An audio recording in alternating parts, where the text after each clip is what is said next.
Perlu baik atas ya. Tak faham? Tak faham je.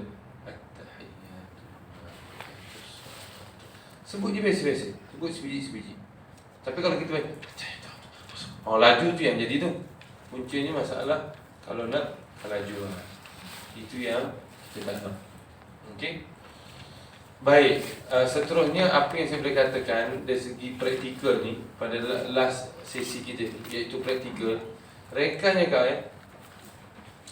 kalau akak-akak nak baca dalam semayang ataupun luar semayang, baca Quran dan sebagainya, macam mana akak dapat sempurnakan surah-surah ataupun ayat-ayat yang kita nak baca dan mengelakkan banyak salah dari segi sebutan huruf yang saya cerita, suara tahan, suara mengalir. Iaitu apa? Kita kena baca tu sebiji-sebiji, seketul-ketul. Kita tak boleh baca laju. Quran pun macam tu juga. Tabarakalladzi Jahannam baca begini. Tapi tuan-tuan kena baca Tabarakalladzi biyadihil mulk. Baru senang tuan nak. Sebab alunan itu sebenarnya bagi time untuk tuan meliuk-liukkan lidah. Tapi kalau tuan-tuan tak baca berayun, tuan-tuan sendiri yang menyusahkan diri. Faham tak? Sebab itu saya banyak mengajar. Macam saya katalah, bagi akak-akak abang yang tak follow page saya, Fusion itu, boleh follow saya punya page. Sebab saya selalu mengajar berkaitan dengan teknik membaca. Ringkasnya lah, saya kalau makan tu ada cerita-cerita. Teknik membaca ni kak, kadang-kadang akak belajar tajwid, tetapi masih baca Quran tak lancar, sangkut-sangkut. Memang sebab tajwid bukan untuk melancarkan bacaan. Kita belajar tajwid untuk membetulkan bacaan, untuk melancarkan bacaan, supaya kita baca Quran tak lancar, tak sangkut-sangkut. Kita perlu kuasai teknik membaca.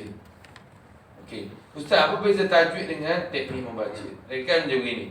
Kalau akak-akak contohlah akak belajar tajwid, mahir tajwid, semua tahulah mak badan apa semua tahu. Tetapi baca Quran, kalau akak mahir tajwid sekalipun, tidak menjamin akak baca Quran tu lancar, tak sangkut-sangkut. Tak jamin. Macam saya kata, tajwid untuk membetulkan bacaan, bukan untuk melancarkan bacaan. Untuk lancarkan bacaan, perlu kuasai teknik membaca. Apa maksud teknik? Analoginya begini. Kalau hari ni ibu-ibu akak-akak, abang-abang juga, kalau hari ni baca Quran tak lancar, selalu sangkut-sangkut, abang tahu tak puncanya apa? Puncanya iaitu mata dengan mulut tuan-tuan sekarang selari, seiring. Ini punca masalah. Kenapa dia punca masalah? Bila mata tuan-tuan tengok satu-satu ayat, satu-satu perkataan, mata tuan-tuan ni perlukan masa. Dia perlukan masa. Sebab dia nak tengok huruf apa, dengung ke tak dengung, panjang ke pendek, tebal ke nipis, suara mengalir, tak mengalir. Segala ilmu tajwid yang tuan-tuan nak belajar, so mata kita ni perlukan masa, masih banyak. Tapi mulut kita tak bagi kepada mata kita masa, sebab dia dah sampai. Kan dia jalan seiring tadi. Sebab itu kita main tembak je, dan kena, tak kena. Bagi kawan-kawan kita, ustaz-ustaz kita yang tak hafal Quran lah ni, kalau hafal Quran tak cik, sebab dia dah hafal. Bagi yang kawan-kawan kita, kenapa dia boleh baca Quran lancar? Ustaz-ustaz Zaza, kenapa tak sangkut-sangkut? Sebab mata mereka telah mendahului mulut. Mata mereka telah mendahului mulut. So sekarang persoalannya, macam mana nak dulukan mata daripada mulut? Di situ persoalannya. Di situ saya kaji daripada pengalaman saya sendiri. Saya belajar, ngajar pelbagai peringkat. Saya cipta 6 teknik AQDH. Nama kelas saya AQDH, Al-Quran di Hati. Saya cipta satu teknik untuk diri saya sendiri, iaitu 6 teknik saya lah. Iaitu bila kita kuasai ke-6 teknik tersebut, tuan-tuan dapat mendahulukan mata daripada mulut. Contoh, sebenarnya trik ya tuan, sebenarnya helak. Contoh. Sebagai satu contoh, tuan-tuan selama ni baca dengung tuan pendek, dengung tuan-tuan sambil lalu. Itu punca masalah. Tengok contoh. Innal ladzina kafaru, tuan dengung tu pendek, tuan dengung tu sambil lalu. Tapi saya main dengung panjang. Innal ladzi, sebenarnya waktu dengung saya panjang, mata saya tengok depan, tengok huruf, tengok baris. Tapi tuan baca innal ladzi. Faham tak? Sebenarnya bukannya masalah salah betul. Teknik tuan tu akan menyusahkan diri tuan. Itu sebenarnya trik je, helak, nipu. Contoh. Wa ma sebenarnya mulut saya tengah mama tadi, mata saya dah tengok depan dah. Roh tu tebal ke nipis, sifat hurufnya apa dan sebagainya. Tapi kalau tuan baca wa ma arsalna, nampak? Kalau tuan baca macam tu, bila mata tuan nak mendahului mulut. Okey. Sebab tu kalau tuan-tuan baru belajar kan, siapa-siapa kata wa ma arsalna ilai. Kenapa dia baca macam tu? Sebab dia nak eja. Dia nak tengok huruf depan. Tapi kita pun sama juga. Wa ma dipanjang tu kenapa dia nak eja? Tapi orang nampak dia ni merangkak. Tapi ada salah orang ni menyorok. Wa ma, sebenarnya alunan itu pun sebenarnya sama juga masa. Cuma orang tak perasan dia merangkak sebab apa? Dia menyorok dengan alunan, dia menyorok dengan lagu. Itu trik, helak. Tapi kita tak panggil lah dalam Quran tipu ke helak kan. Kita panggil dia teknik. Itu yang saya ada 6 teknik. Tarik nafas, tolak suara, ayunkan suara, sebut huruf tu habis-habis, lagu dan juga tempo. Lagu ni maksudnya turun naik suara. Bukan lagu Nahwan Hijaz tu, tidak. Turun naik suara.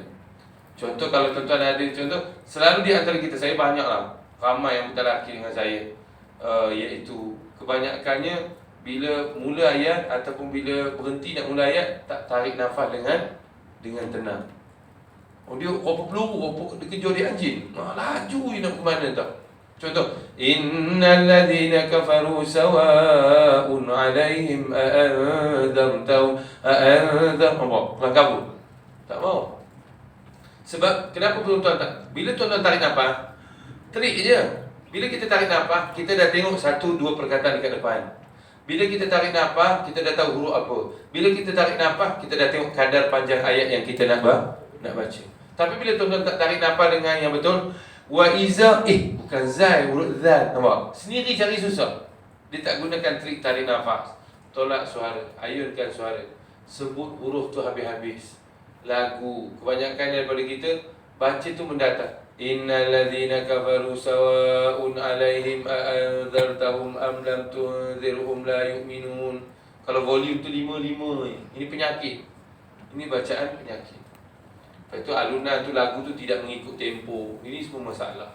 Itu yang saya ketengah, insya-Allah kalau ada rezeki, tuan-tuan pergi je, banyak yang benda saya kongsikan, mudah mendapat manfaat. Keluarga boleh tengok, anak-anak boleh tengok. Saya tak delete pun video-video yang saya buat, saya tak delete pun. Okey. Baik, macam tu juga surah Al-Fatihah. Kalau tuan-tuan nak baca Quran, jangan tapi page-nya PU Syemi Official tadi lah. Tuan pergi PU Syemi, PU Syemi Official. Itu dia punya apa? Page lah. Tuan pergi page tu. Cuma dalam page saya tu, kelas saya tu saya sebut AQDH. Saya punya kelas. Macam tu juga surah Al-Fatihah. Tuan-tuan kena baca beralun. Macam surah Al-Fatihah tadi kita baca. Kalau tuan baca begini, Alhamdulillahirabbil alamin, Ar-Rahmanir-Rahim, Maliki Yaumiddin. Demi Allah saya katakan, mesti sebutan huruf tuan-tuan tak akan sempurna. Wajib tak akan sempurna. Tak akan. Tapi kalau tuan baca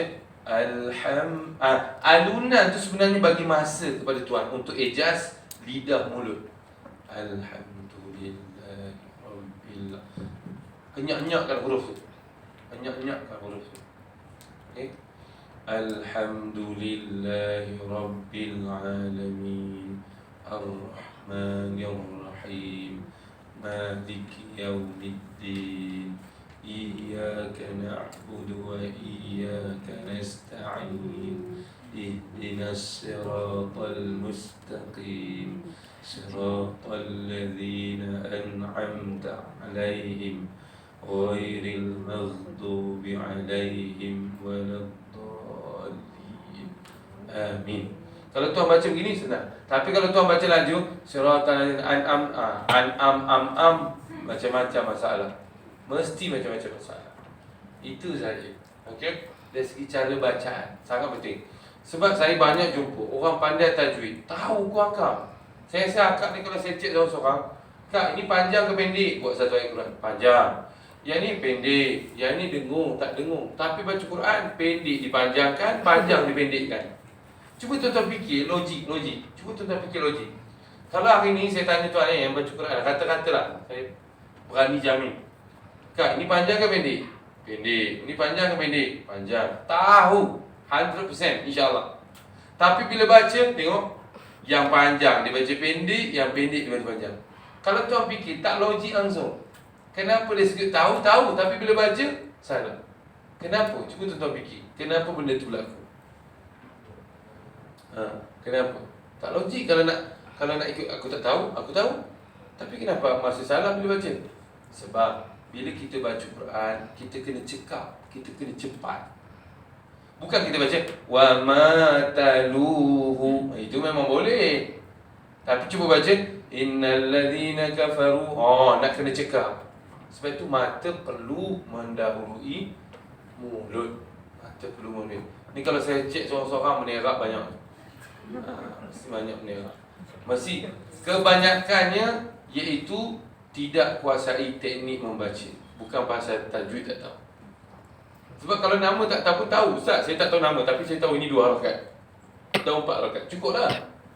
Nama tak penting, kita bukan nak masuk periksa.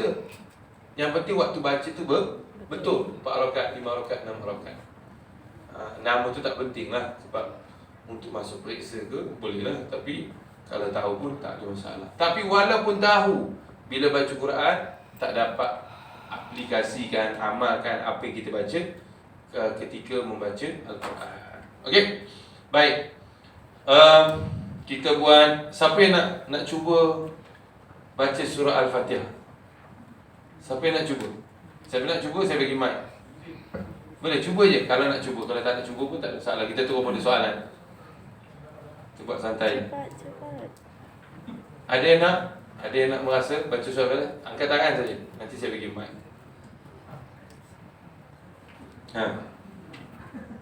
Mana boleh? orangnya tu? Tak ada pun tak apa, kita baca jemaah.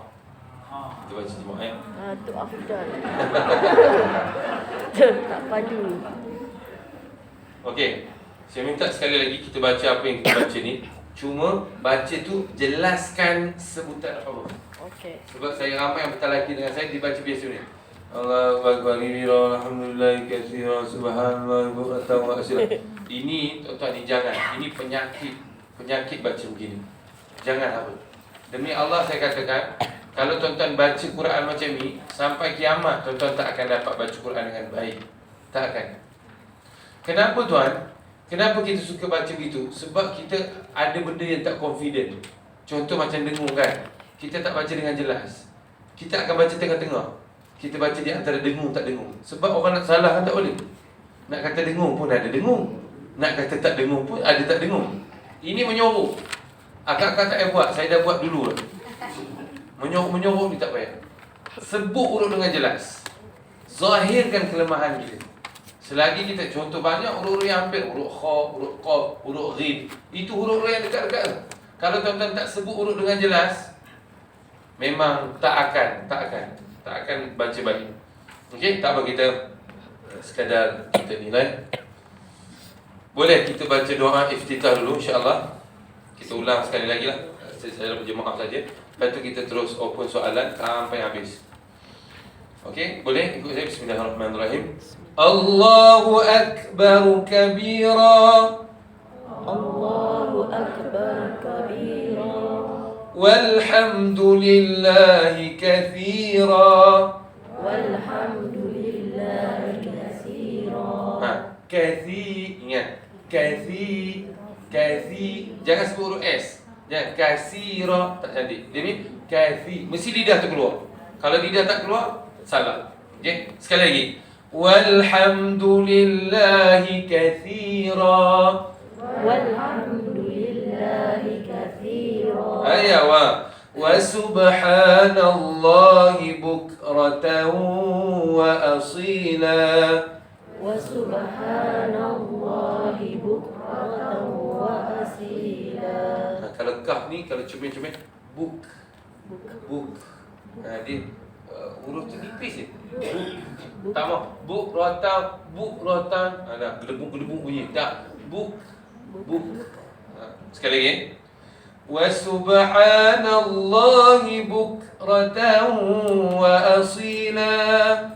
وسبحان الله بكرة وأصيلا وجهت وجهي للذي فطر السماوات والأرض وجهت وجهي للذي فطر السماوات والأرض. Ingat Kak Akak baca macam tu, berayun-ayun, ada temponya. Hanifan musliman wa ma ana minal musyrikin. حنيفا مسلما وما أنا من المشركين. Ayawa. Masih ada mush. Jangan dimunculkan bibir. Mush. Mush. Tengok mulut dalam kembali asal. Mush. Mush. Jangan musyrikin. Tak mau. Okey? Sekali lagi. Hanifan musliman wa ma ana minal musyrikin. حنيفا مسلما وما أنا من المشركين. Ayawa. Inna salati wa nusuki wa mahyaya wa mamati lillah.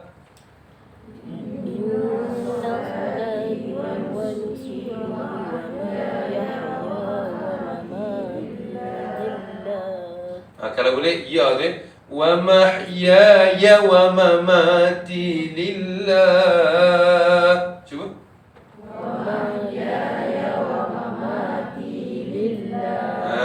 Tak boleh kita belajar untuk keluar daripada dulu. Wa mahyaya. Tak payah lagi dah. Okey. Bukanlah batal, cuma macam kita beritahu tadi kan. Wa mahyaya wa mamati lillahi rabbil alamin. ومحياي ومماتي لله رب العالمين. Cukup baik. Tujuan kita baca untuk mengasah. La syarika lahu wa bidzalika umirtu wa ana minal muslimin. لا شريك له وبذلك أمرت وأنا من المسلمين. Tu pun kena pandai jaga tempo dia. Tu pendek Satu, wabidha. Ambil zat, lidah mesti terkeluar juga. Satu, umir tua. Tu pendek. Jangan umir tua. Tak mau. Cuba umir tua. Tapi walaupun dia pendek, jangan umir tua anak. Tetap dalam tempo. Umir tua anak. Okey. Wa anak mus. Cuba mus. Mim muncul si dalam keadaan asal. Mus. Tak mau muslimi. Muncul sin sebelum muncul. Tak mau. Dia mesti mus. Okey. Sekali lagi. La syarika lahu wa bidza. Ingat urut zal. La syarika lahu wa bidzalika umirtu wa ana minal muslimin. لا شريك له وبذلك أمرت وأنا من المسلمين. سبحان ربي العظيم وبحمده. سبحان ربي العظيم وبحمده. Masih ada separuh kat dalam, separuh kat luar. Azim.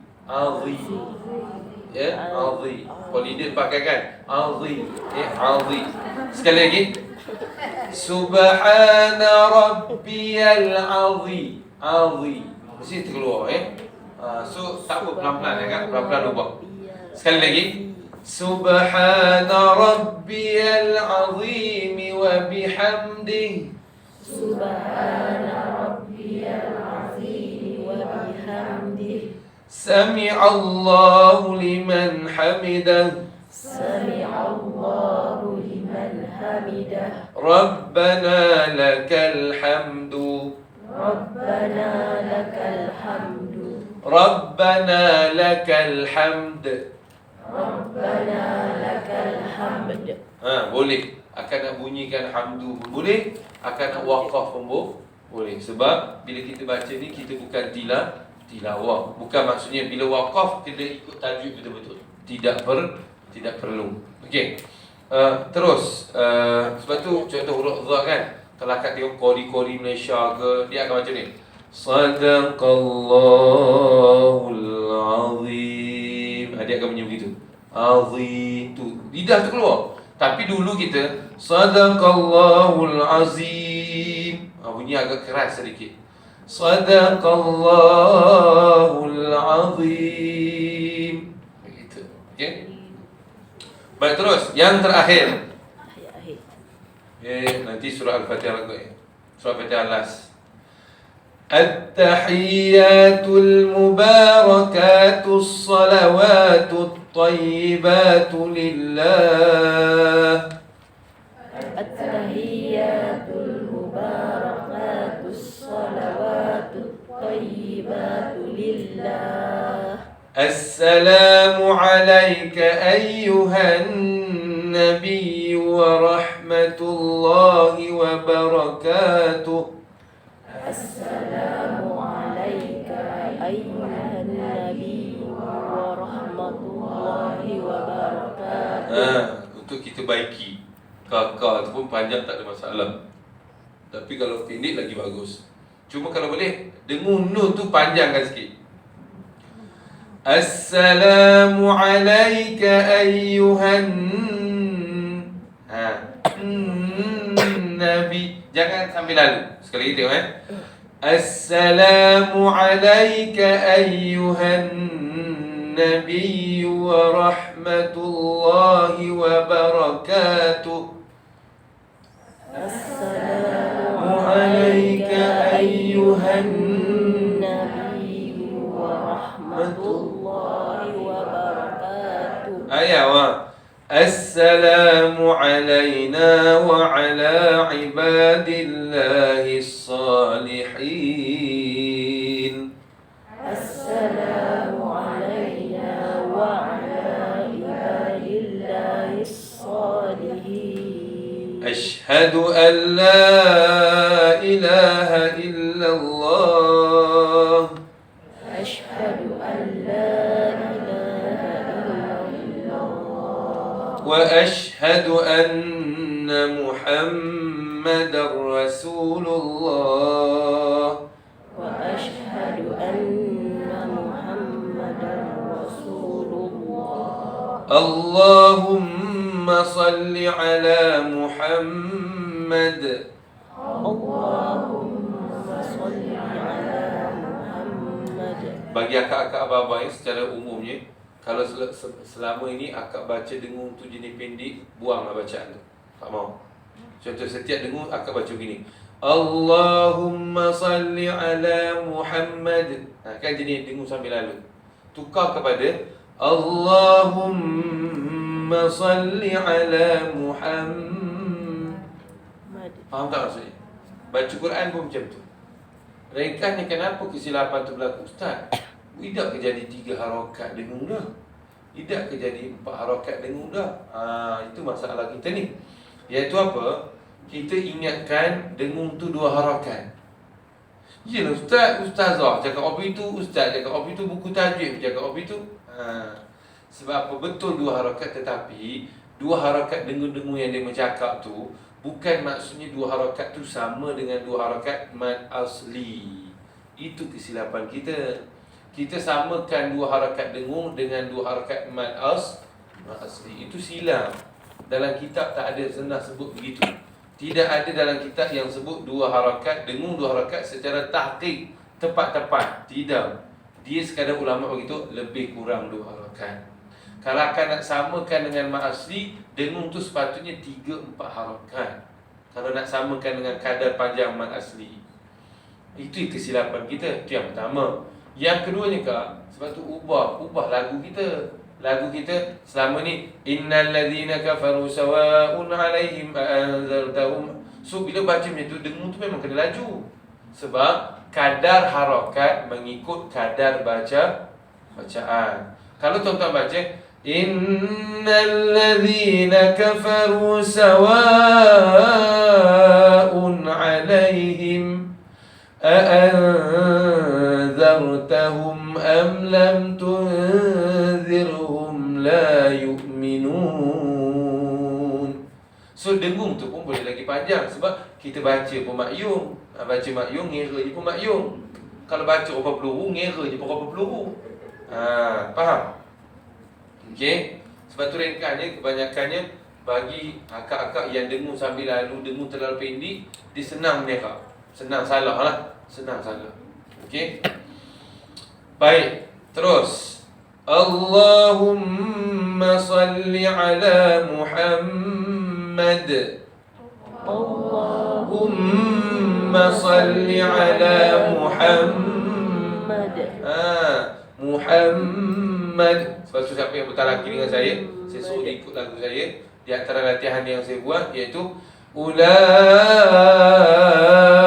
tengok suara pada panjang itu. Ayunkan suara. Jangan biasa baca ulaika ala hudam min rabbihim wa manggil ula je rupanya. Wa ulaika humul muflihun. Tak mau. Jangan amalkan. Ini penyakit. Ini bacaan-bacaan yang penyakit. Cuba belajar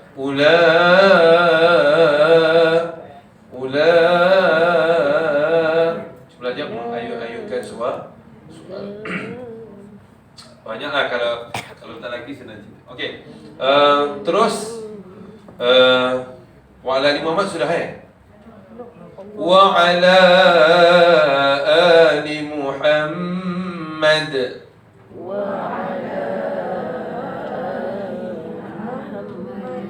كما صليت على إبراهيم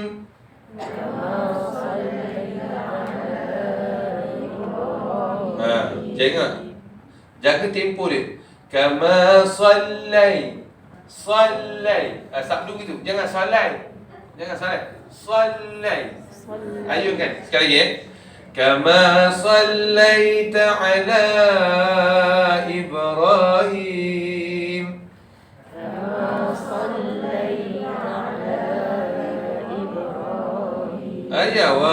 Wa ala ali Ibrahim.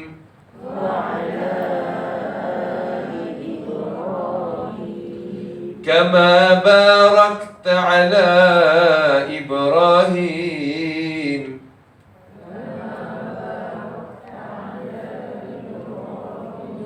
Wa ala ali Ibrahim fil alamin.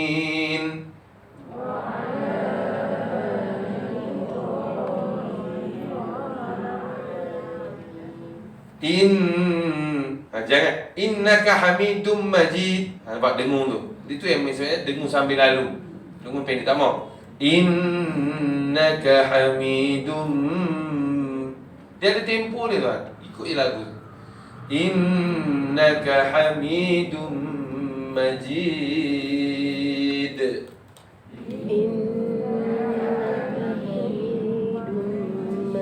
Ayo. Baik, yang terakhirnya surah Al-Fatihah. Bismillah. Mula asal. Bismillahirrahmanirrahim.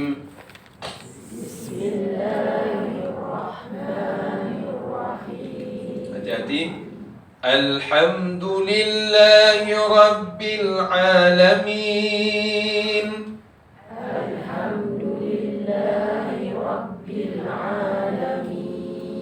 Ar-Rahmanir Rahim.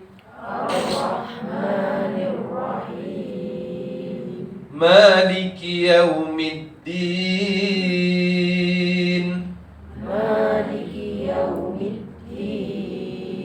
Iyyaka na'budu wa iyyaka nasta'in.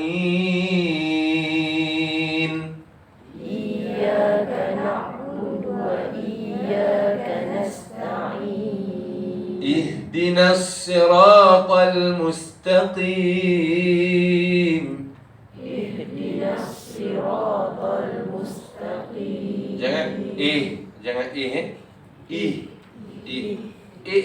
Macam Dayu. Ni sekali lagi. Ihdinas siratal mustaqim.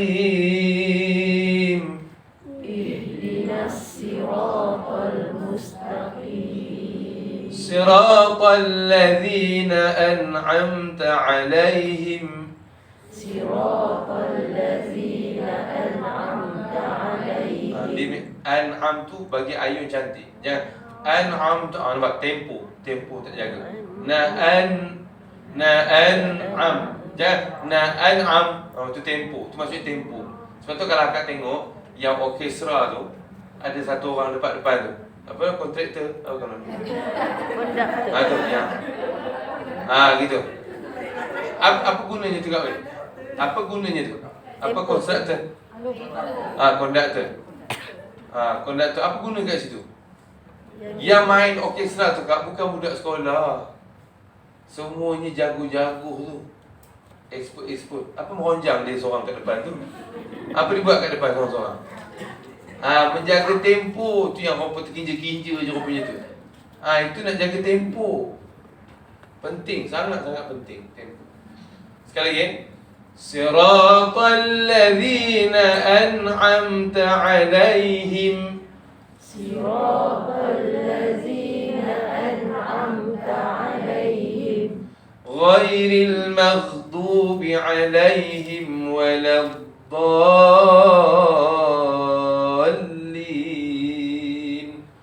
Ghairil maghdubi 'alaihim waladdallin. Cukup baik. Bagi surah Al-Fatihah khususnya, saya dah cerita dah tadi. Cuma mungkin bila nak detail tu tak sempat nak detail. Tapi dapat jugalah yang detail suara mengalir, suara tak mengalir dan sebagainya kan. Lebih-lebih akak kena latih. Siratal ladzina an'am. Alis baru. Suara alis baru. Ta'alaihim. Tengok, jangan biasakan alaihim. Tak mau. Alaihim. Kenapa susah kita nak menjadikan dia alaihim? Kenapa senang alaihim? Sebab la itu kita tak berayun. Siratal ladzina an'amta alaihim. Alaihim. Tak berayun. Sebab tu bila tuan-tuan ayun alai. Bila la itu sebenarnya trik je. Alai. Dan mana haulat ni? Alaihim.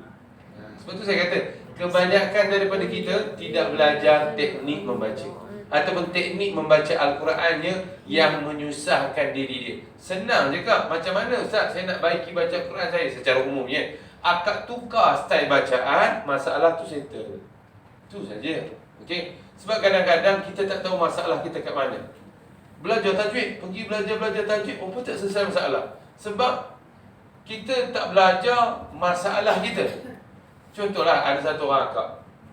Ustaz, saya pusing bab tadi. Suami saya panah barang tak tentu pasal.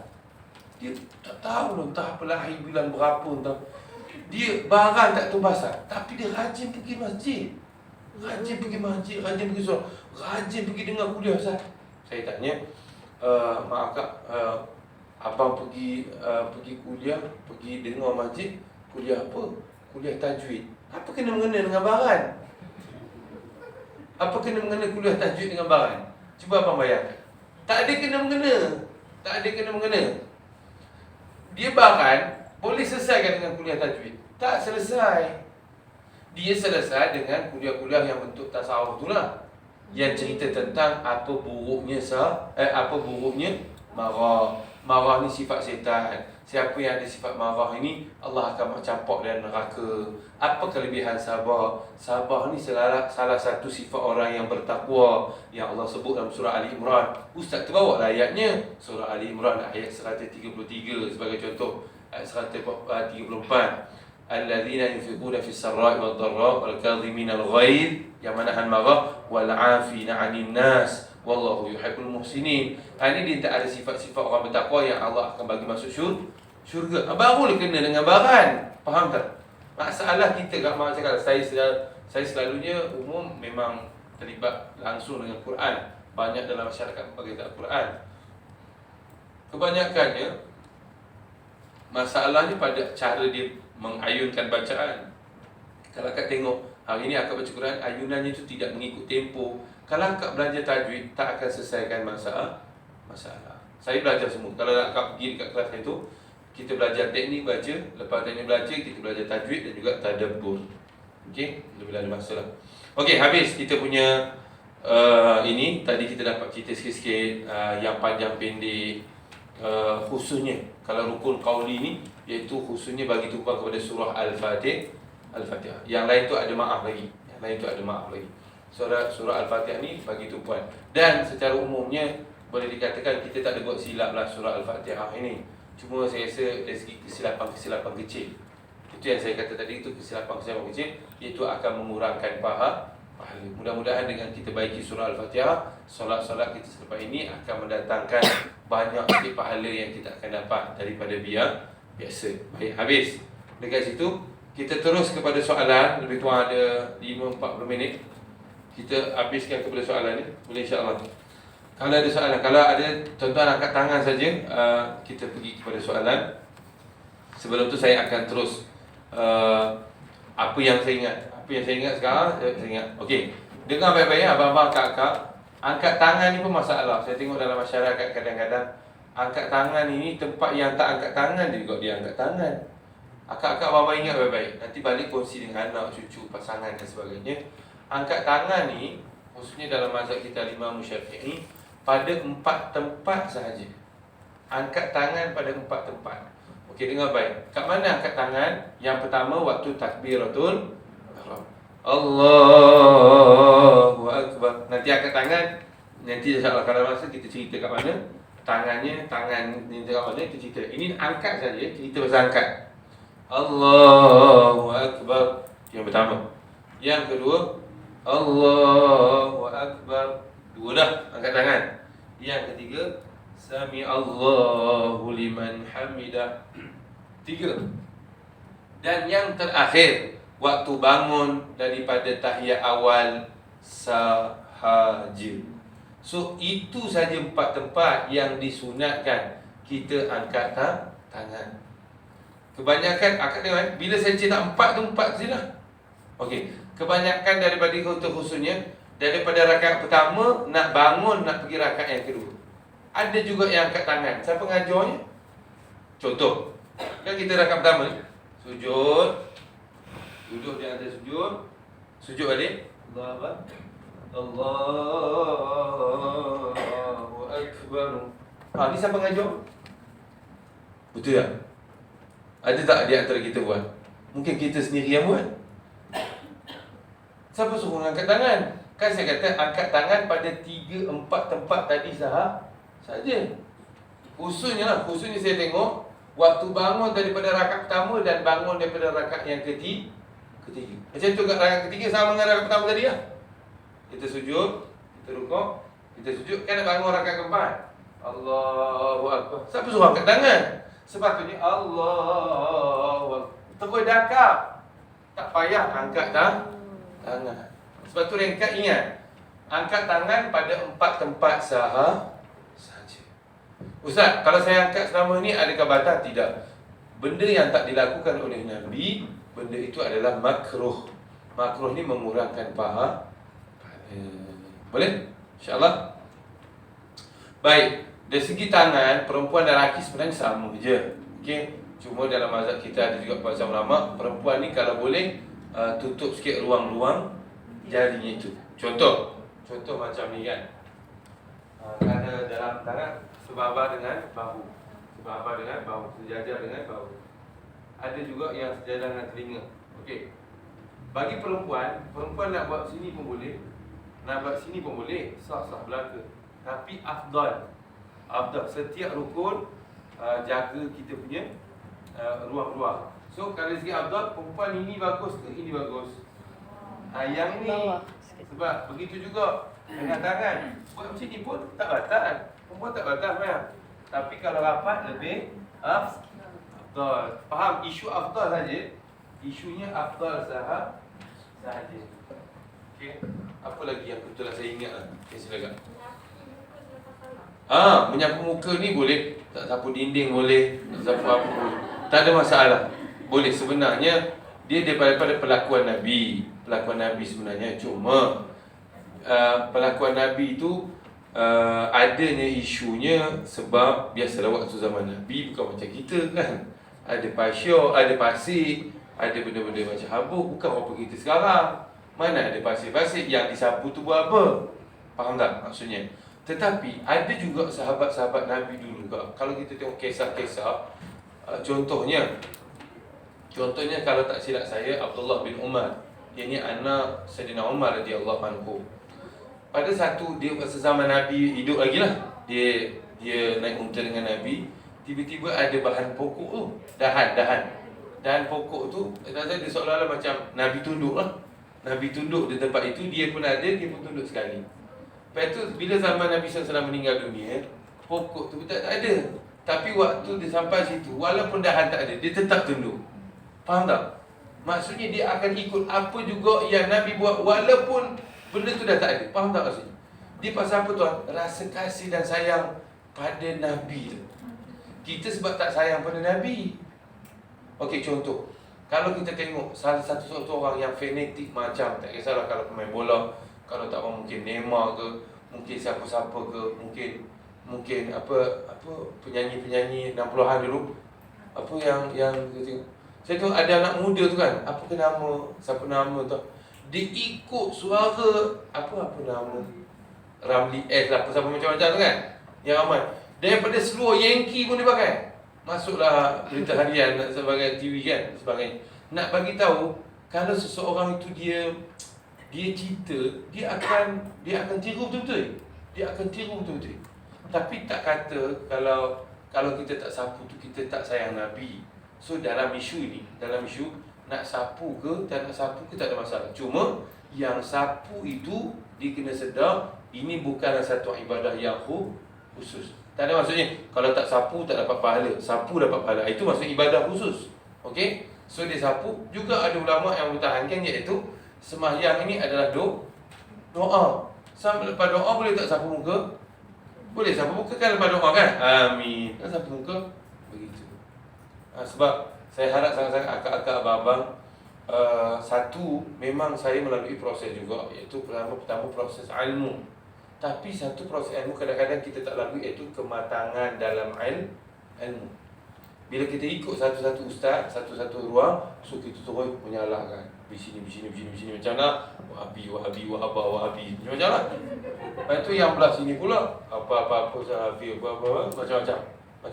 So, saya harap sangat-sangat akak-akak babang, khususnya siapa juga lah anak murid saya, dengar kedua-duanya dan cuba matang dalam ilmu, singkapi masalah dengan baik. Okey, banyak yang perlu kita lihatkan. Banyak. Contoh, walaupun benda tu tak baik dalam masyarakat, kita tengok, tapi tengok mungkin ada mudarat yang lebih besar kalau kita halang masyarakat tersebut lakukan. Contoh, sebab tu kalau kita tengok di antara sunnah Nabi, kalau kita tengok walaupun Islam datang, adakah Nabi hancurkan berhala yang 360 darjah, 360 berhala yang ada dekat Kaabah?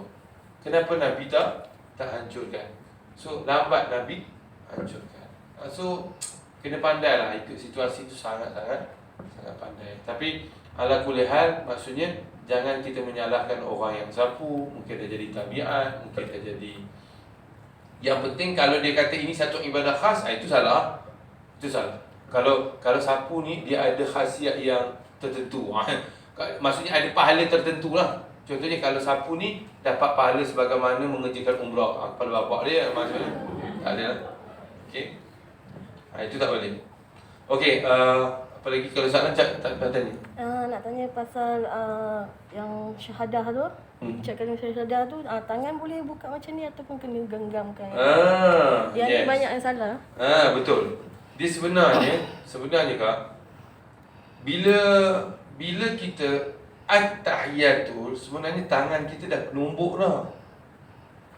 Sebenarnya at-tahiyatul, jari pun dah keluar lah sebenarnya. Cuma di bawah, tak naik ke atas lagi lah. Di bawah. Nanti awak cerita, yang ni pula mana dah dihalakan. Yang ibu jari ni mana nak dihalakan? Dia ada 3 tempat kita boleh halakan. Okey, saya nak cerita. Tak kisahlah tahiyat awal ke tahiyat akhir. Pertama, selalu kita tahiyat tu tangan cekam apa ni?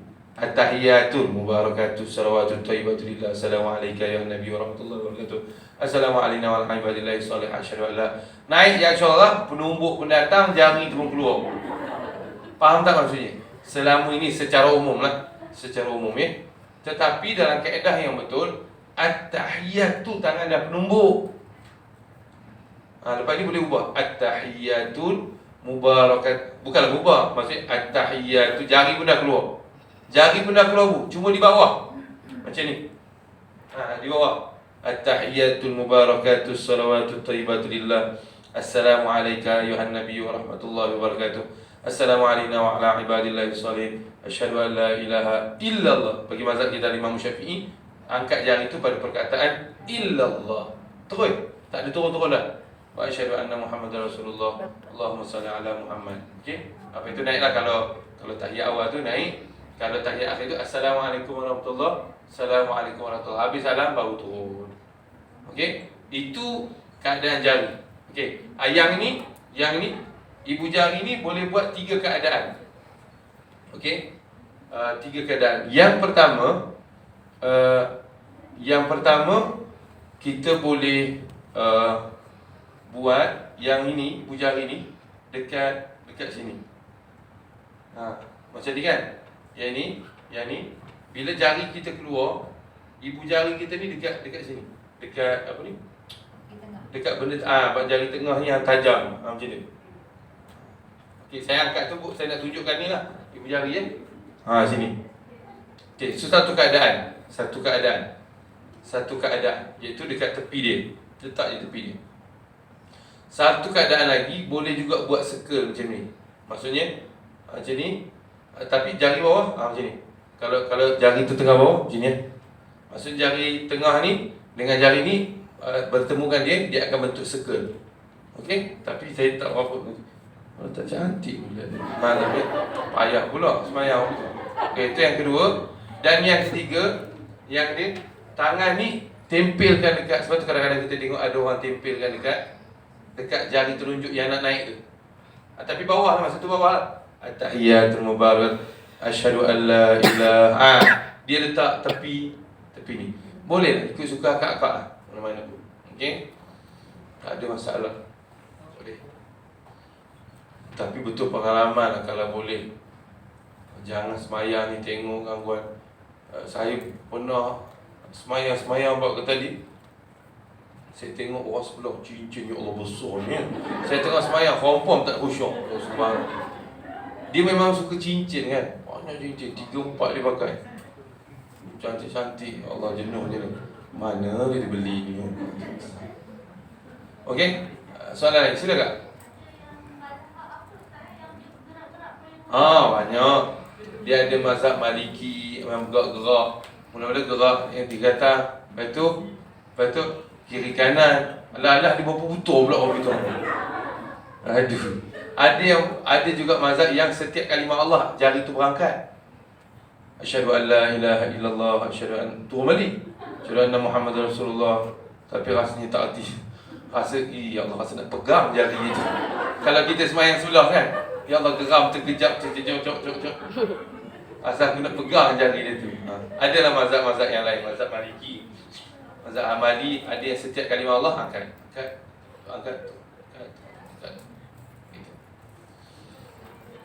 Sebab kenapa berlakunya begini? Sebab Nabi, kadang-kadang Nabi semayang dengan pelbagai jenis orang sahabat. Bukan semua tempat Nabi pergi semua sahabat datang. Sebab tu kadang-kadang tuan-tuan tengok, kenapa ada style yang pelbagai-bagai. Contoh Nabi pergi Tabuk, semua pergi Tabuk ke? Tidak, kan ada sahabat Nabi yang tinggal kat Madinah.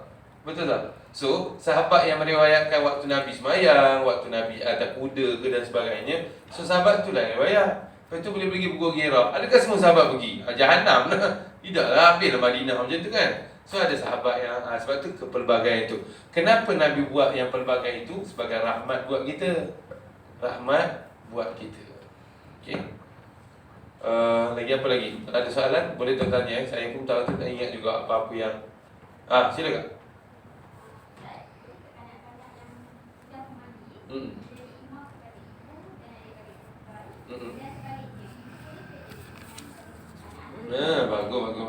Alright, cukup baik. Okey, memayis ini, kalau sembahyang sunat memang no issue. Kalau sembahyang sunat no issue. Waktu dia baby pun dia boleh jadi imam. Maksudnya kalau sembahyang sunat tak jadi isu. Kalau sembahyang sunat tak jadi isu. Contoh sembahyang tarawih ni kan, kalau kita sembahyang kat rumah kan. So anak-anak kita yang belum balik, yang umur 3 tahun, yang saja-saja kita nak dorong dia, boleh jadi imam. Kalau jadi imam dan sebagainya boleh. Kalau sembahyang sunat tak ada isu. So isunya sembahyang fardu. Sembahyang fardu sekurang-kurangnya mumayyiz. Mumayyiz itu maksudnya dia dah tahulah. Dia dah tahu. Mumayyiz ni kita semua tahu sebelum baligh. Itu dia dah tahu, dah membezakan antara yang batal dan sebagainya. Boleh. Okey, itu soalan yang pertama selesai. Dan ibu. Ibu boleh, tapi perempuan hanya boleh menjadi imam perempuan sahaja. Perempuan boleh menjadi imam perempuan sahaja. Lelaki tak boleh ikut maknya tu. Lelaki tak boleh ikut mak. Tidak jadi macam isu apa yang tahu gampang imam jadi imam, perempuan jadi imam lelaki dia. Dia sesat dan sebagainya. Perempuan jadi imam. Ustaz, macam mana nak imam kedudukan imam? Sama straight je. Sebaring, jangan macam lelaki pula. Bukan, sebaring. Perempuan cara semayang ni sebaring. Yang ni makmum yang pertama belah kanan. Makmum pertama belah kanan. Sebaring, tak ada nak ke belakang sikit ke, tak ada. Sebaring. Lepas tu makmum kedua kiri. Itulah sampai mati, sampai bersudah. Kanan kiri, kanan kiri, kanan kiri, kanan kiri. Contoh macam ada anak 2 orang kan. Kalau anak 2 orang, akak sini, dia sini, ataupun akak jadi makmum dia pun boleh. Jadi boleh tak baca kuat sah? Boleh, tak ada masalah. Baca kuat kalau di rumah. Baca je kuat. Macam orang lelaki.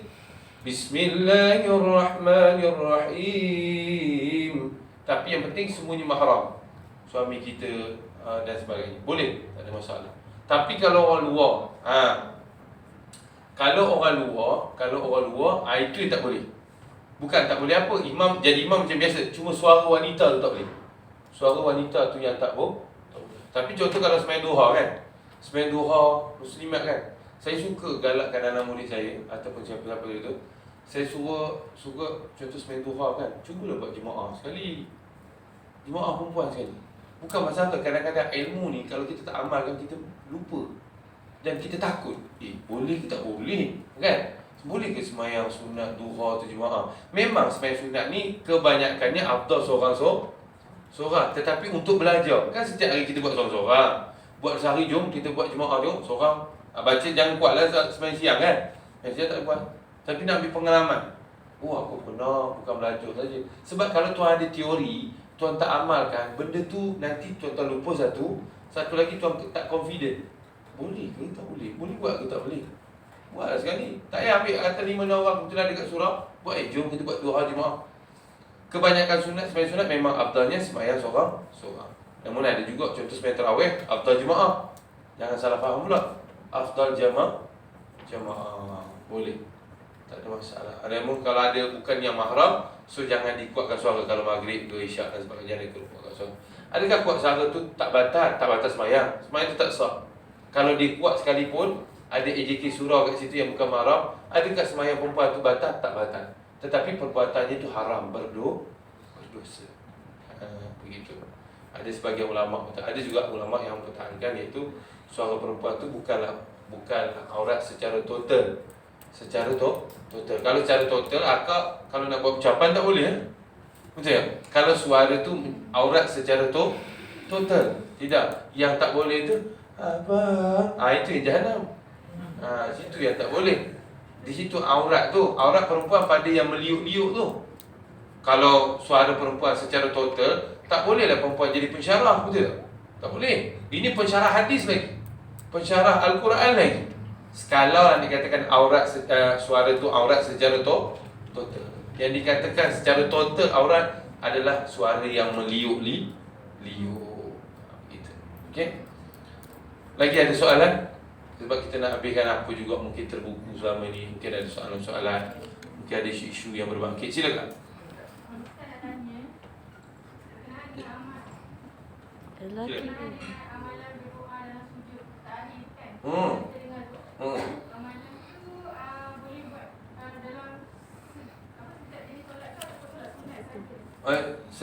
Setiap solat. Ya, setiap fardu, dan bukan sujud yang akhir saja. Setiap sujud. Setiap sujud. Maksudnya akak boleh doa, cuma jangan doa bahasa Melayu je.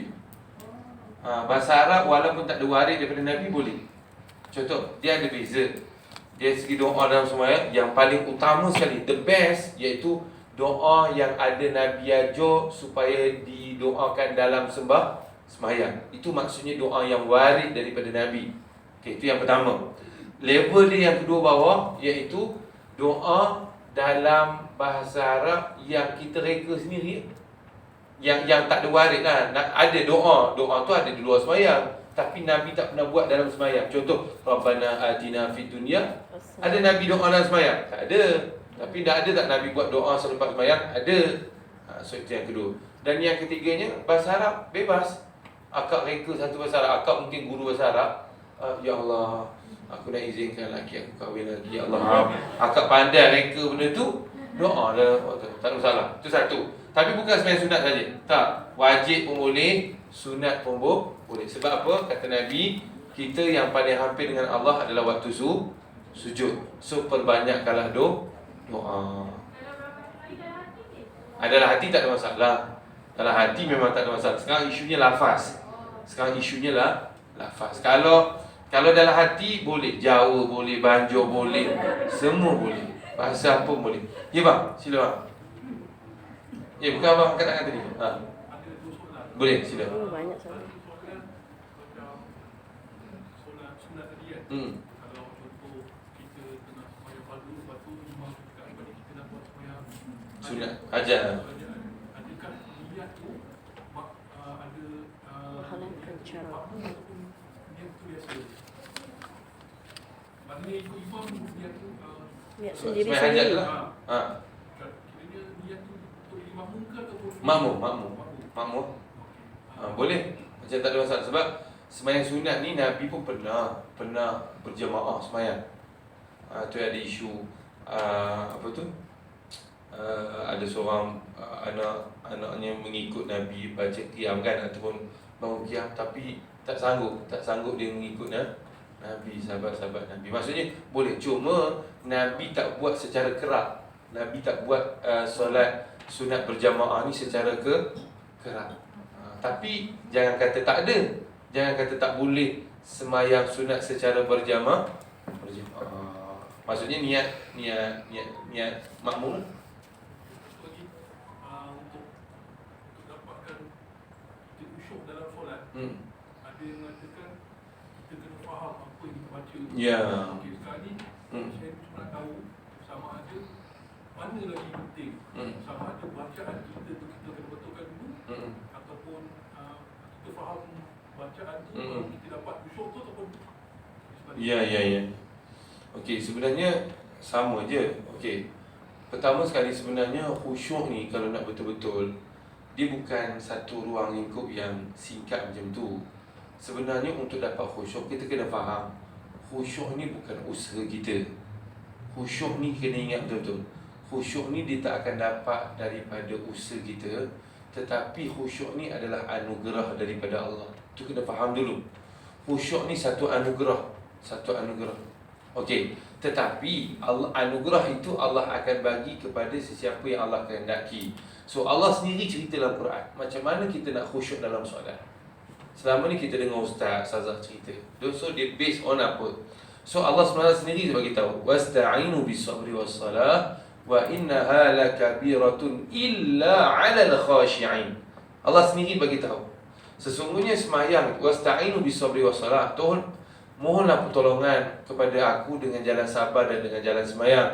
Wa innaha lakabiratun illa 'alal khashi'in. Sesungguhnya sembahyang tu berat, sangat berat kata Allah, melainkan orang-orang yang khusyuk kata Allah. Allah cerita dalam ayat ni, siapakah ciri-ciri orang yang khusyuk? Ayat seterusnya dalam surah Al-Baqarah. Alladzina yadhunnuna annahum mulaqu rabbihim. Yang kedua cirinya, wa annahum ilaihi raji'un. Itu ciri orang yang khusyuk kata Allah. Apa dia? Alladzina yadhunnuna annahum mulaqu rabbihim. Ya, ini orang-orang yang merasakan maksudnya orang-orang yang sentiasa merasakan Allah sentiasa melihat dia. Contoh tuan kalau hari ni saya dalam kehidupan saya, maaf cakaplah contoh saya saya ambil rasuah, saya tak jaga pandangan mata saya, boleh ke khusyuk dalam sembahyang? Jangan mimpi walaupun faham ayat Fatihah yang kita baca. Tak, orang-orang yang akan dianugerahkan oleh Allah khusyuk, iaitu mesti kehidupannya taat pada perintah Allah. Dia alladzina yadhunnuna, maksudnya itu dalam konsep apa tu? Kita panggil konsep ihsan. Konsep ihsan tu maksudnya anta'budallaha ka'annaka tarah fa illam takun tarah fa innahu yarak. Apa dia? Orang-orang yang beribadah seolah-olah dia nampak Allah. Kalau dia tak nampak Allah, ketahuilah Allah melihat dia. Sebab tu tuan, kalau selagi mana kita tak ada perasaan ni, demi Allah, saya bukan berani cakap tu sebab firman Allah, kita tidak akan dapat khusyuk dalam solat. Kalau kehidupan kita tidak merasakan perbuatan kita tu Allah melihat kita. Maksudnya bila Allah lihat kan kita tahu jaga macam mana. Takkan kita nak cakap main rempang aja. Takkan kita nak maki hamun orang. Takkan kita nak ngata-ngata orang. Itu bukan orang, ciri orang yang akan dapat khusyuk dalam solat. Itu yang pertama. Yang kedua, wa annahum ilaihi raji'un. Orang yang Allah SWT kata yang aku akan bagi khusyuk pada dia, iaitu dia yakin wa annahum ilaihi raji'un. Dia akan kembali kepada aku. Dia akan kembali kepada aku. Cuba bayangkan kalau, sebab tu kadang-kadang bila imam tu lain berbanding dengan imam kata, InsyaAllah tuan-tuan, ibu-ibu, mudah-mudahan kita dapat solat yang terbaik. Mungkin ini solat yang terakhir buat kita. Tersentak kita ni, sebab ini solat yang terakhir. Sebab tu bayangkan, lepas salam mati kita. Lepas salam mati. Apa yang tuan-tuan rasa? Inilah, solat inilah masa aku nak minta ampun pada Allah. Dah tak ada masa dah. Salam kau mati. Salam kau mati. Kalau aku nak minta ampun pada Allah, inilah masanya. 2 rakaat ni, 4 rakaat ni, 3 rakaat ni. Kalau aku nak minta pada Allah masuk syurga, inilah masanya. Dah tak ada masa lagi dah.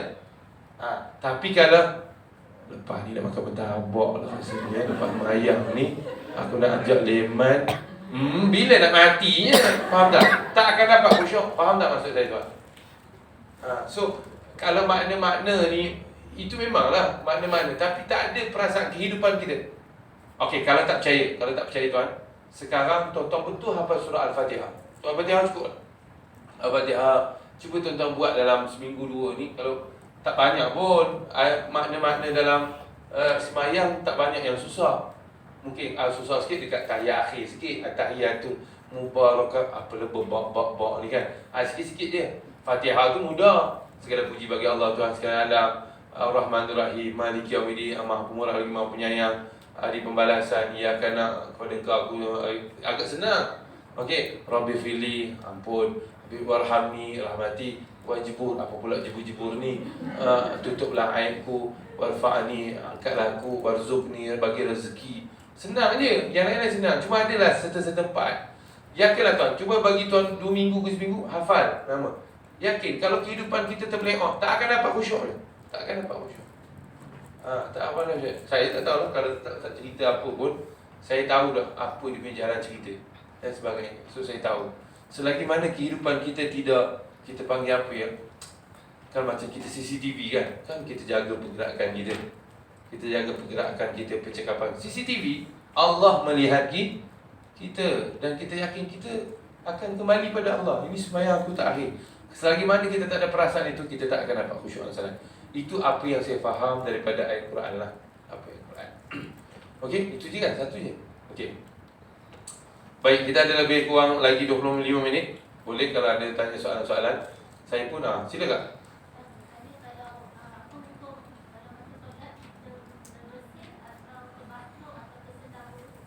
Boleh, tak ada masalah. Cuma jangan keluarkan suara-suara yang membawa makna. Itu pelik bunyinya. Contoh gitu je. Tapi kalau suara-suara yang standard tu tak ada masalah. Menguap ke tak ada masalah. Cuma kalau boleh macam kita ni, kalau menguap ke apa, jangan baca ayat lah masa tu. Sebab kadang-kadang time kita baca memang kita rasa nak menguap. So bila kita tengah baca rasa nak menguap, tak payah sama baca. Lepas tu jadi macam badak sumbu lah. Dah jadi macam badak sumbu, jauh huduh lah rupanya. Rasa-rasa nak menguap. Nah tunggu, dah habis waktu menguap tu kan baru sambut iya kan dua. Sebab kadang-kadang kita ni kan tengah baca nak menguap, kita terus jalan je. Oh dah apa badak sumbu. Apa mulutnya tu? Ha, silakan.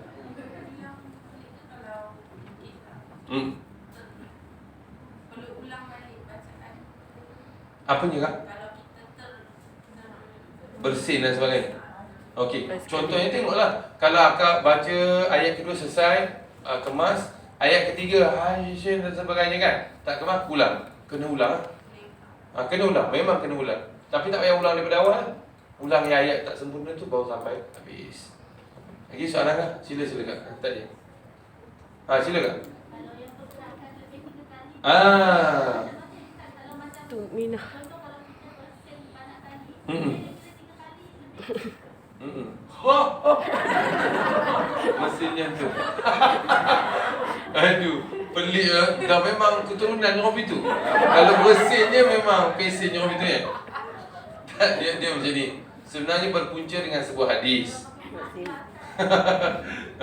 Sebenarnya berpunca daripada sebuah hadis, iaitu Nabi melarang untuk pergerakan dengan pergerakan yang banyak. Tapi tak sebut 3 kali. Sebenarnya tak ada dalam hadis 3 kali. Tak, memang betul pun. Tak, saya belum cerita habis lagi. Betul, ustaz tu cerita betul. Cuma dia punya main hadis dulu. Iaitu mafhumnya kama-qala Rasulullah SAW, iaitu Nabi kata tak boleh pergerakan dengan pergerakan yang banyak. Okey.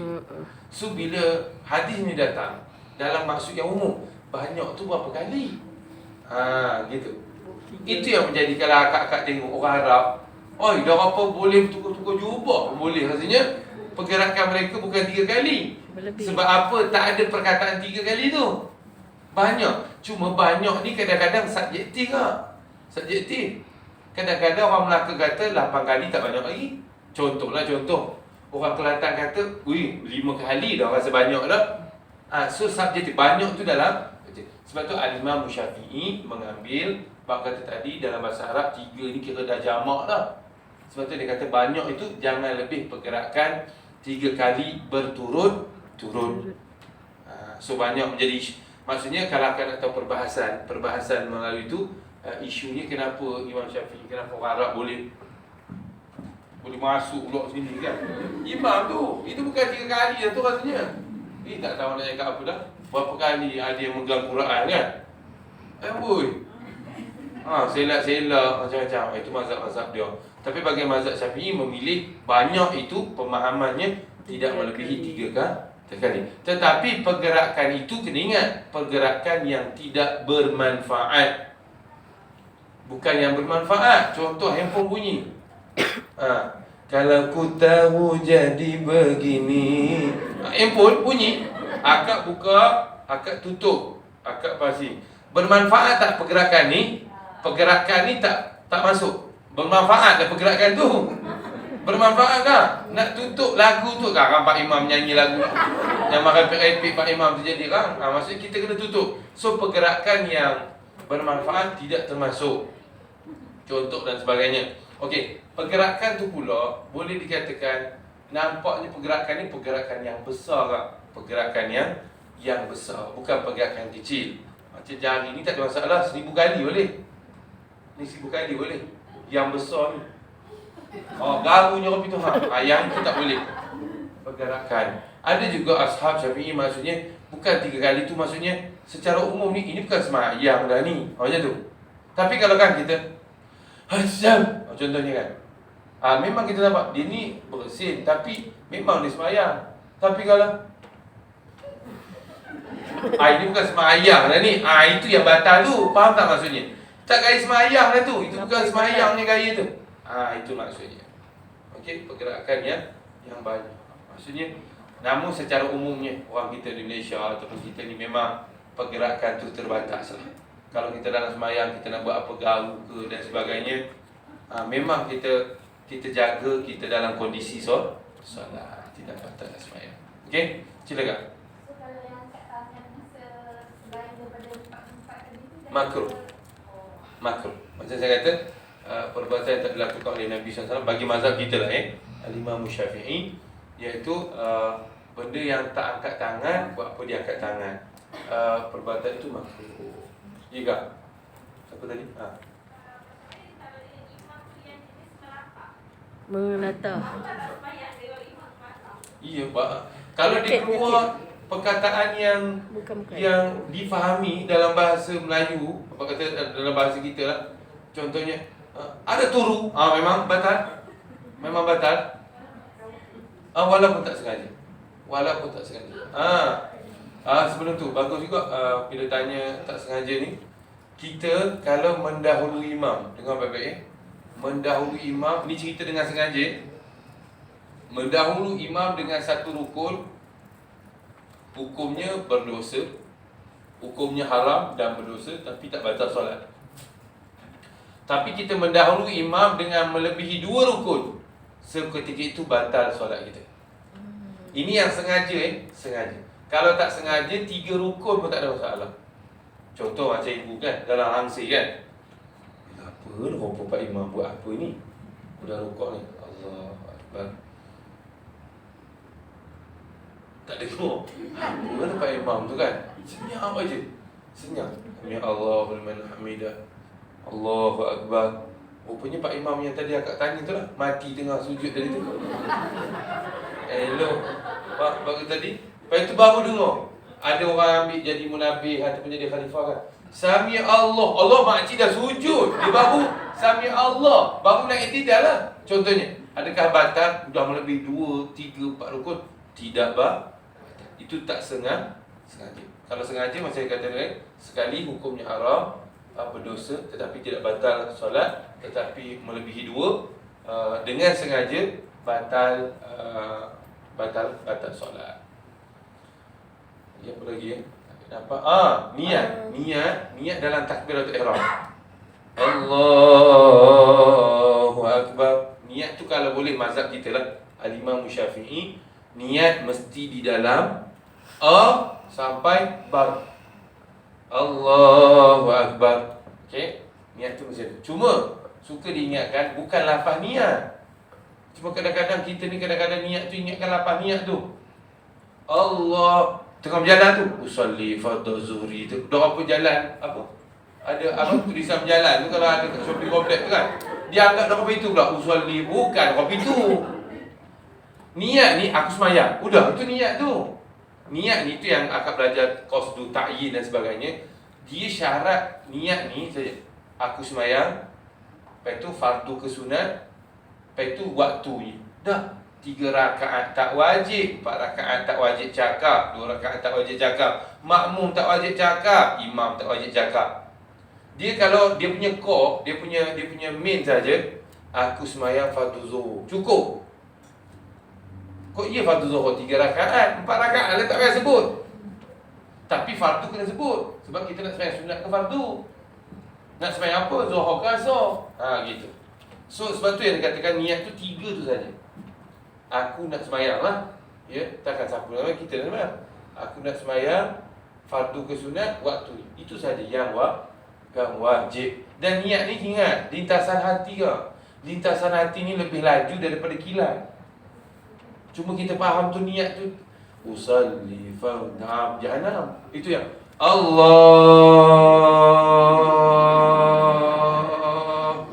Itu macam ragam tu. Okey, tak mau. Lepas tu yang ujung dia angkat belah perut tu sikit. Aduh, bonsin. Okay, Ustaz, apakah hukum memejam mata ketika solat sepanjang solat, kecuali buta lah dah mati? Ada yang kata makruh lah. Ada yang kata makruh. Tak adalah haram. Tak ada sampai batas solat. Tak ada. Benda-benda tu batas sampai haram tak ada. Cuma ada isunya pada makruh ni saja. Isunya pada makruh ni saja. Kadang-kadang mungkin ada bahaya-bahaya yang mungkin kita tak nampak. Mungkin ada benda yang boleh kita elakkan kan, tapi dah pejam ni bila nak elaknya kan. Tidur. Tiba-tiba ada orang buta lalu kan. Dan ada orang buta lalu. Kita jenis dah langgar lah kita. Tapi kalau kita buka tu kan kita boleh kalik. Itu boleh kalik, tak ada masalah. Itu makruh. Isunya kalau ada pun makruh saja. Lagi apa lagi? Kalau kakak angkat tangan je. Kalau lebih kurang 15 minit lagi. Saya pun tengah ingat-ingat apa-apa daripada awal. Ya, silakan.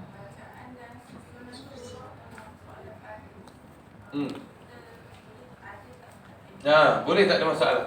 Boleh, cuma ada sebahagian ulama mengatakan makruh kalau kita baca rakaat pertama daripada belakang kalau bahasanya. Rakaat pertama akak baca surah An-Nas, rakaat kedua akak baca Qul Huwallah.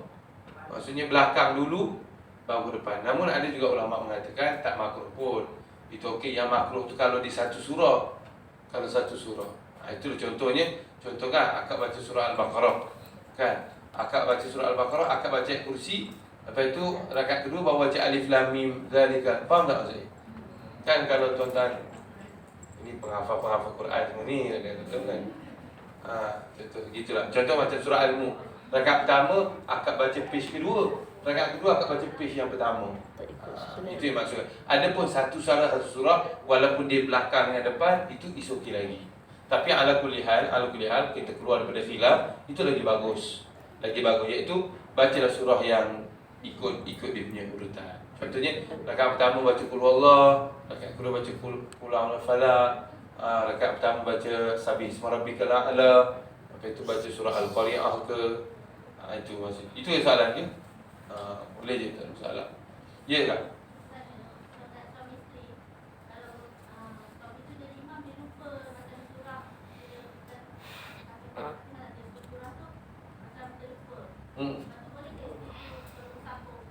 Boleh. Pertama cakap abang cakap.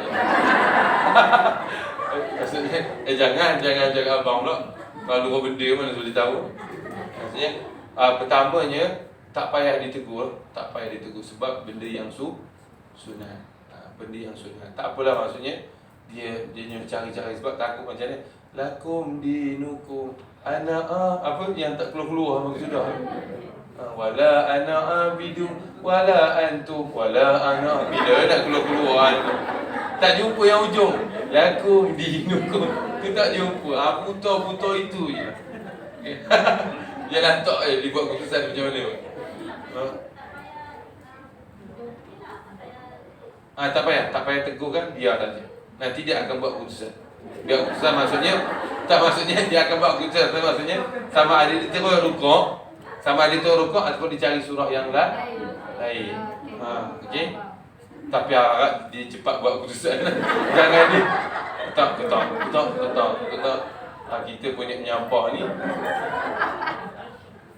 agak-agak je lah. Macam tu. Sebab yang Allah tegur tu benda-benda yang rukun. Kalau Fatihah, contohlah Fatihah kan. Fatihah tu macam kita kata ayat ke-6 ke ayat ke-4 dia lupa, kata dia skip.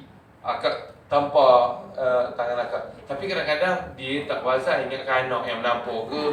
Kan? Yalah, biasa kita semayang kat rumah. Anak-anak bukan bunyi tampur lagi dah. Ada macam-macam bunyi dah kat rumah tu kan. Akak terus baca. Ihdinas siratal mustaqim. Akak baca. Sebab tak ada, kita panggil apa tadi? Tak ada mahram. Di antara kita boleh. Ada juga ulama yang benarkan. Yang benarkan kita bersuara. Perempuan ni bersuara. Syarat mesti di kalangan mahram. Anak-anak kita, menantu kita, sebagainya. Yang lain kak, sila. Saya tak ambil.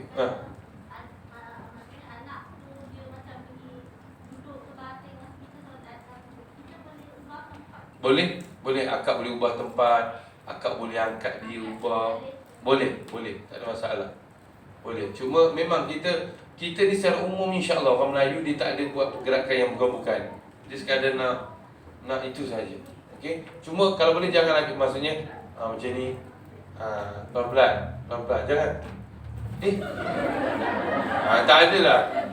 Itu bukan macam tu, bukan semayang. Boleh. Yang dukung kan Nabi pernah buat macam tu. Tapi bukan, kadang-kadang kita ni silap perasan pula dan sebagainya. Bukan Nabi setiap hari buat begitu. Ini dah saya kali semayang cari budak. Bukan gitu. Dia tapi kena ingat kak.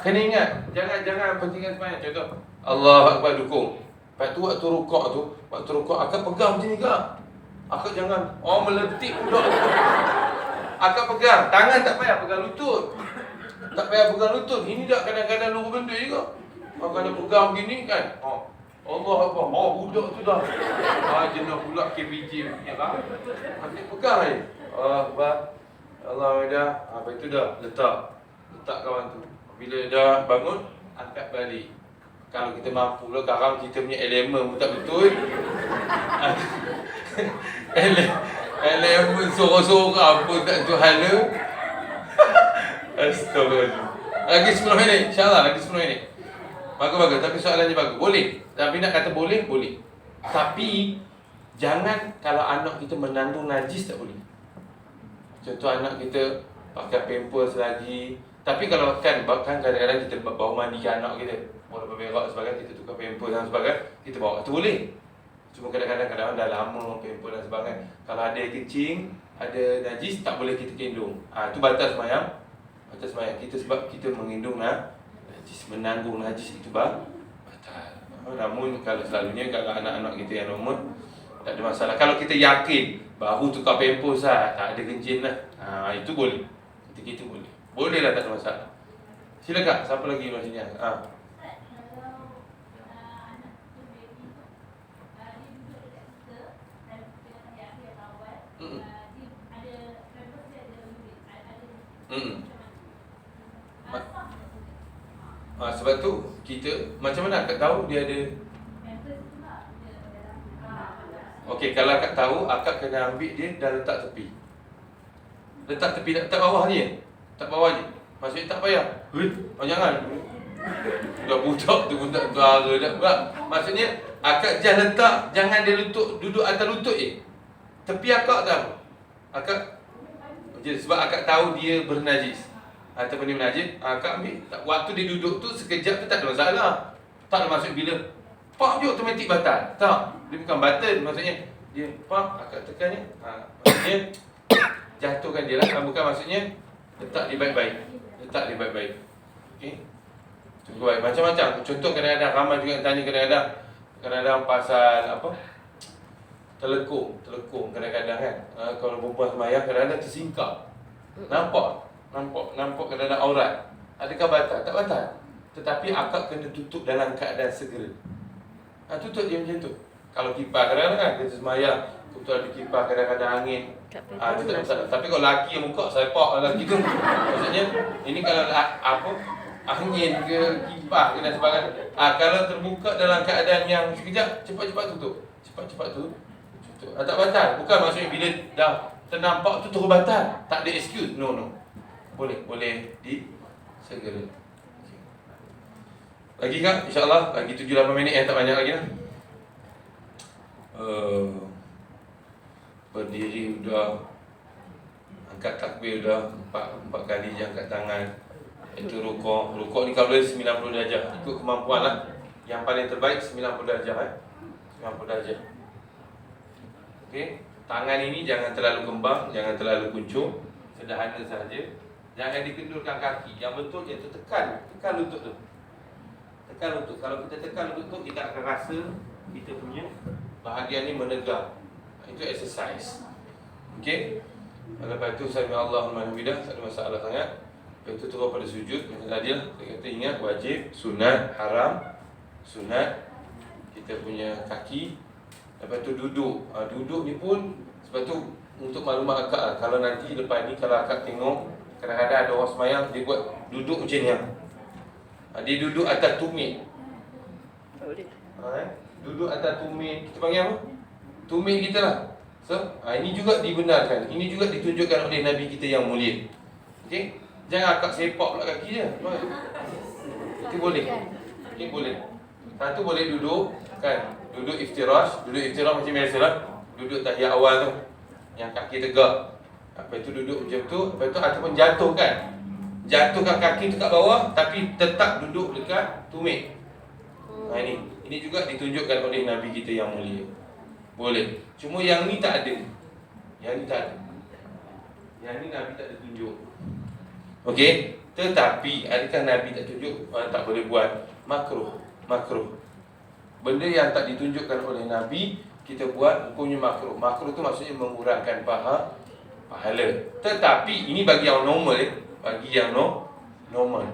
Kalau yang pasal sakit Ustaz, itu lain cerita lah. Itu dah tolak tepi. Dia tolak tepi. Dia tak boleh duduk sini, dia tak boleh. Lepas tu duduk tawaruk, duduk iftirah, duduk tawaruk.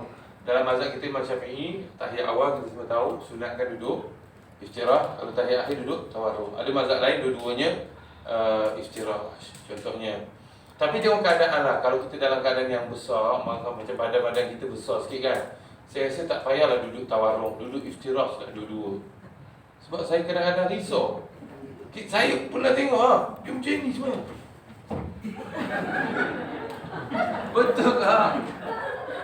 Saya rasa macam saya nak ambil kayu, saya nak sendai kat sini. Tak betul. Saya rasa saya nak ambil kayu, sendai badan dia tu. Allah azabnya rasa. Tak payah. Sebab saya tengok bila dia duduk tahiyat awal, steady lah. Duduk iftirah kan, steady. Tapi bila dia nak usaha juga duduk darah macam-macam, dia tak tahu nak cakap lah. Memang azab nampak. Dia tu kan menahan. Dia menahan tu. Kalau dia tak tahan tu rasanya memang saya rasa nak bantu dia dengan kayu.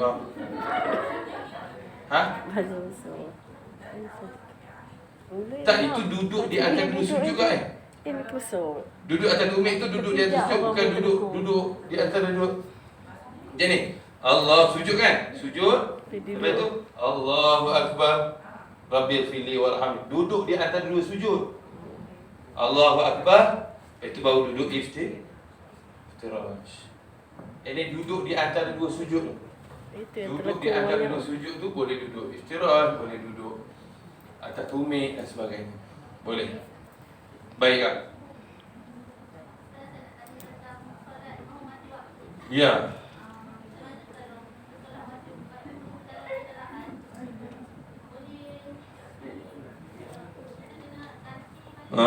Okey. Sebab tu namanya, sebab ini isu jugalah, satu isu. Sebab tu kita kena ingat-ingat yang mengatakan demikian ini. Sebab saya tengok ada juga satu-satu sisi, bila kita stand dengan satu-satu stand, kita seolah-olah meremehkan stand-stand yang lain. Kita kena ingat, yang stand itu bukan kita, para alim ulama. Yang mengatakan ada solat hormat waktu, itu adalah Imam Syafi'i dan ashab, ataupun ashab dia, ulama-ulama yang dalam dia. So kadang-kadang kita berpegang yang tak ada solat waktu, tak ada solat hormat waktu. Kalau solat betul lah, buat apa kena ulang-ulang. Okey. Kalau tak solat lah. Faham tak maksud? So sebab tu kalau bagi stand yang berdiri kat sini, jangan menyalahkan ashab Syafi'i. So bagi akak ikut. Bagi akak, kalau akak rasa kalau kita secara umumnya orang yang taklid, kita ni orang awam ni, orang taklid je, kita tak tahu dalil yang kuat ke tak kuat ke dan sebagainya, so ikut. Kalau akak ikut mazhab Syafi'i, buatlah. Buat iaitu semayang hormat waktu.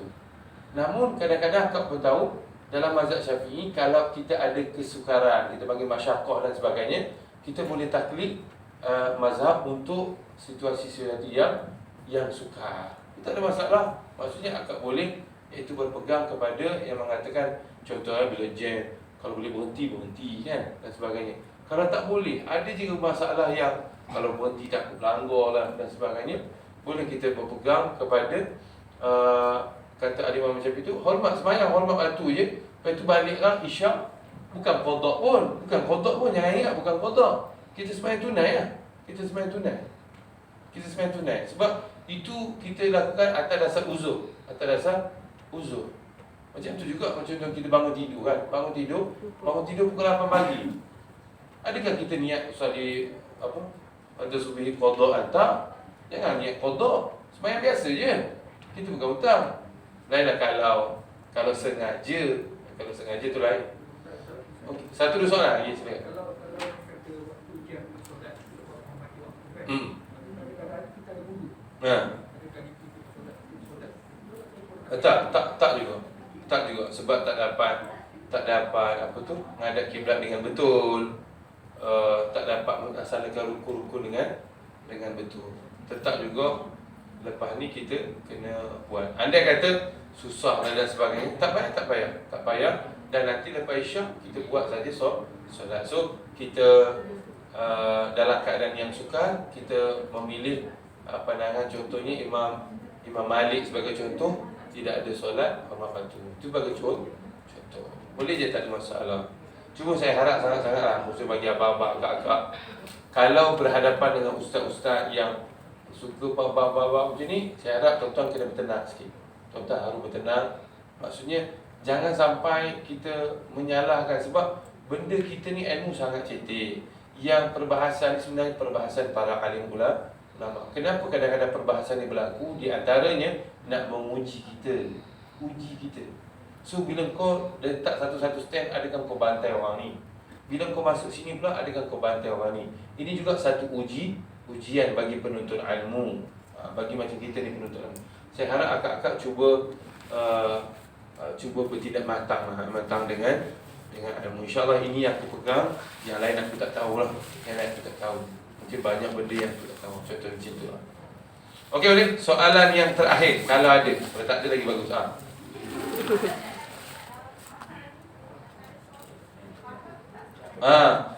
Ini juga yang lama mazhab Imam Syafi'i kita batal. Okey, secara umumnya di Malaysia juga ataupun secara umumnya kita daripada kecil memang batal. So batal tak? Akak pegang batal. Okey, kalau tak pegang batal masalah. Suami pegang batal, akak tak pegang batal.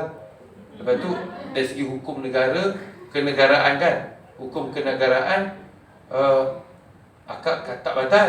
Tapi dari segi hukum yang ditetapkan oleh jaiz sebagai contoh, batal. Menjadi masalah. Bukan kita kata apa yang akak pegang tu salah, tak, ada mazhab yang lain. Cuma contoh kita bawakan. Contoh ya.